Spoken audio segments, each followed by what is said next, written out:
नमस्कार संपूर्ण किचन रे आपण मानक बहुत बहुत स्वागत। चाउल खीरी तो आपण माने बहुत थर बने कि खाइथिबे किंतु बिना चाउल रे केबे खीरी बनै चंदी कि आ जहार टेस्ट आ टेक्सचर पूरा चाउल खीरी परि हेतिबो।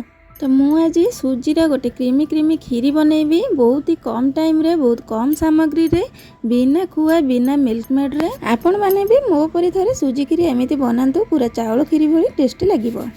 सुजीर खीरी बनैबा पई फास्ट मु कड़ाई रे गोटे चमच गुआ घी नै जाइछि सेथिरे काजू बड़ बड़ खंड थिला तो आगे काजू को दे दीछि तापर टिके भाजी होला परे आलमंड आ पिस्ता को देबी। आपण एठी किशमिश भी दे परिबे तो मते पसंद न तो सेति लागि मु देइने। तो काजू टिके भाजी होला परे एठी मु आलमंड आ पिस्ता को दे दीछि सब को गोल्डन ब्राउन हेबा जाय भाजी के हमें काढी देबा। तो एठी देखंतु मोर हेइ गेलानी एबे ताको गोटे जगह रे मु काढी नउछि।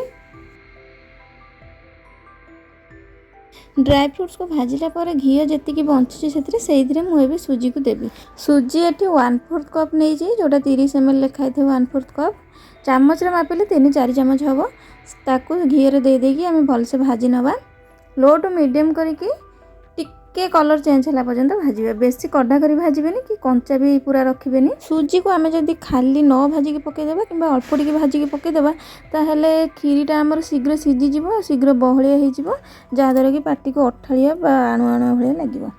तो सुजी को बाहर कर देकी एठी मु घी अल्प टिके कड़ाई रे दे देइची सेतरे चीनी 2 चम्मच दे देइची देकी हम कैरामेल करबा। चीनी को आपण खाली भी करि परिबे घी न देकी तो मु टिके घी देकी आको पके देइछि आको पूरा लो फ्लेम रे चीनी को मेल्ट होवा पे दबा।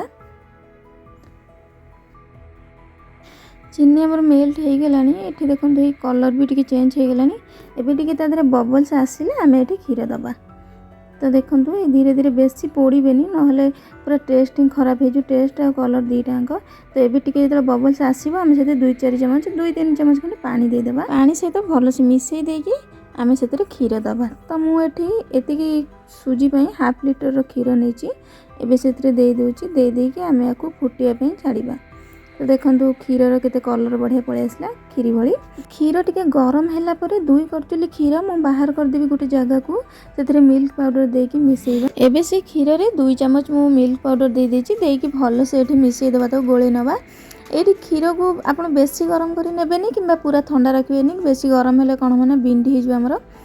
तो एबे गोळे नेली खीर भी हमरो फुटी गलानी एबे से जो मिल्क पाउडर को मिसेइ थिली खीर सहित ताको मु एबे गोटे चा छंका रे छांकीबी जहा द्वारा कि जहा भी बिंडा बिंडा थिबो से तादर रहि जिवो। एबे मु छांकी नेली छांकीला परे एबे हमें खीर को 4-5 मिनिट पर्यंत फुटेइ नबा तापर जे सुजी पकेइबा।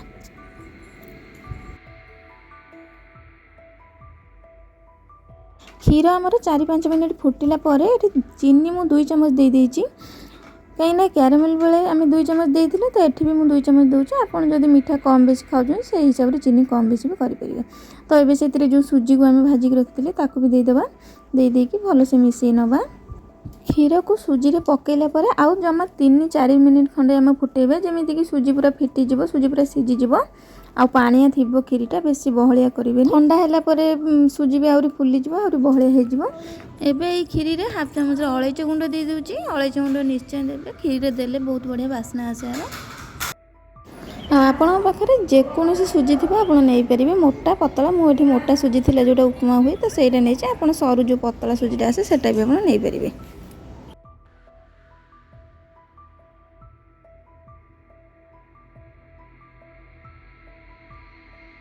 तो एबे आमे सेतिरे जो ड्राई फ्रूट्स भाजी के रखिथिले ताको भी दे देबा आ टेस्ट को टिके बैलेंस करिया पे लूण गोटे पिंच आमे दे देबा। खीरी फुटिला भितरे मझरे मझरे आमे जेतले खीरी को चलौथिबा सेते बेले जो कर रे जो सर भलिया हेक लागि जाउची ताको भी एमती करचुले छड़े दोथबा नहले पूरा मोटा बहळ हेकी पूरा लागि जिवो। तो एठी देखंतु खीरी हमर पूरा रेडी हे गेलानी। एते कम टाइम रे आ एते सहज रे बनुथबा सुजी खीरी को आपण माने भी थरे निश्चय ट्राई करंतु। थरे खाइले ही आर टेस्ट केमिति जानि परिबा आ बारंबार बनैबा को चाहिबे। खीरी हमर एतिकी पतला थिबो गैस को बंद करि देबे। तो मु गैस बंद करिया उटिके भूली जाइतिल तो बाड़ीबा को आसले बेलु गैस लागिची।